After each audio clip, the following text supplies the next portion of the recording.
ஏன்னா நீங்க போடுற ஒவ்வொரு லைக்கும் என்ன மேலும் மேலும் இது போல பல பதிவுகளை போட வைக்கிறதுக்கு உறுதுணையா இருக்கும் அப்படிங்கிறதுல எந்த ஒரு சந்தேகமும் இல்லை. சரி வாங்க நண்பர்களே, இன்றைக்கான பதிவுக்குள்ள போகலாம்.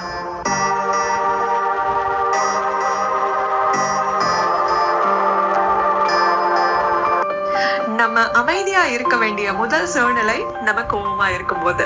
ஏன்னா நம்ம கோபமா இருக்கும் போது நம்ம பேசுற வார்த்தைகள் கண்டிப்பா ஒரு நாள் நம்மள வருத்தப்பட வைக்கும். அதனால நம்ம கோபமா இருக்கோம் அப்படிங்கறத நம்ம மனசு புரிஞ்ச பிறகு நம்ம மூளைக்கு அதை சொல்லி புரிய வைக்கணும். கொஞ்ச நேரம் அமைதியாயிரு, பொறுமையாயிரு, உன்னை ரிலாக்ஸ் பண்ணு அப்படின்னு நம்ம மூளைக்கு சொல்லணும். இப்படி பண்றதுனால நம்மளால யாரும் காயப்பட மாட்டாங்க.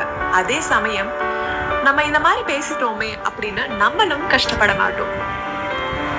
நம்ம அமைதியா இருக்க வேண்டிய இரண்டாவது சூழ்நிலை, உங்களை சிலர் விமர்சிக்கும் போது நீங்க அமைதியா இருக்கணும்.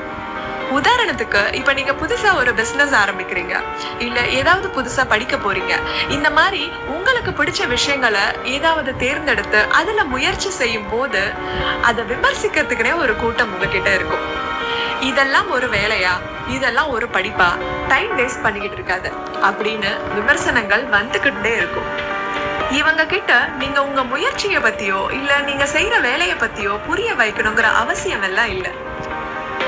அதற்கு பதிலா உங்களுடைய முயற்சிகளையும் எண்ணங்களையும் உங்களுடைய செயல்ல காட்டுங்க. உங்களுடைய வெற்றியே அவங்களோட விமர்சனத்துக்கு எல்லாம் பதில் சொல்லும். நீங்க அமைதியா இருக்க வேண்டிய இரண்டாவது முக்கியமான சூழ்நிலை, உங்களை பிறர் விமர்சிக்கும் போது. மூன்றாவது சூழ்நிலை, உங்களுக்கு பிடிக்காதவங்க அப்படின்னு உங்க வாழ்க்கையில யாராவது இருப்பாங்க, இல்ல அவங்களுக்கு பிடிக்காம நீங்க இருக்கலாம். ஒரு சில கருத்து வேறுபாடு காரணமா, இல்ல ஏதாவது ஒரு சில காரணங்கள் ஏதாவது இருக்கலாம். யாராவது உங்ககிட்ட வந்து உங்களுக்கு பிடிக்காதவங்களை பத்தி குறை சொல்றாங்க அப்படின்னா அந்த சமயத்துல நீங்க அமைதியா இருங்க. உங்களுக்கு பிடிக்காது அப்படிங்கிற காரணத்துக்காக நீங்களும் அவங்களோட சேர்ந்துட்டு குறை சொல்லாதீங்க. இது நீங்களே உங்க எண்ணங்களை தாழ்த்திக்கிற மாதிரி. நீங்க அமைதியா இருக்க வேண்டிய நான்காவது முக்கியமான சூழ்நிலை, மத்தவங்க உங்களை மதிச்சு உங்ககிட்ட மனசு விட்டு பேச வராங்க அப்படின்னா அமைதியா அவங்களுக்காக கொஞ்சம் நேரம் ஒதுக்கி என்ன சொல்றாங்க அப்படின்னு மனசு விட்டு கேளுங்க.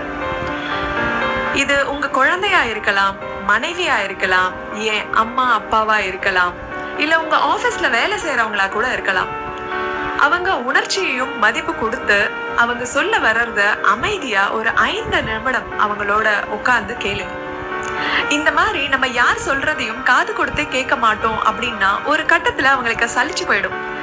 இவன் என்னதான் நம்ம சொன்னாலும் கேட்க போறது கிடையாது அப்படின்னு ஒரு சில முக்கியமான விஷயத்த கூட உங்ககிட்ட தெரிவிக்காமையே இருப்பாங்க. நீங்க பெரிய மேதாவியா இருக்கலாம், இல்ல எல்லாம் தெரிஞ்சவரா இருக்கலாம்.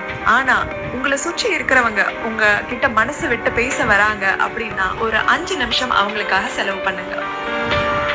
நம்ம அமைதியா இருக்க வேண்டிய 5வது முக்கியமான சூழ்நிலை, முக்கியமா ஒரு விஷயத்துல முடிவெடுக்க போறீங்க அப்படின்னா அமைதியா இருங்க, அவசரப்படாதீங்க. அந்த சமயத்துல நீங்க எடுக்கிற முடிவை ஒரு 5 நிமிஷம் தள்ளி போடுங்க. அமைதியா ஒரு இடத்துல போய் உட்கார்ந்து யோசிங்க. இப்படி பண்ணும் போது உங்க மனசு ஒருநிலைப்படும்.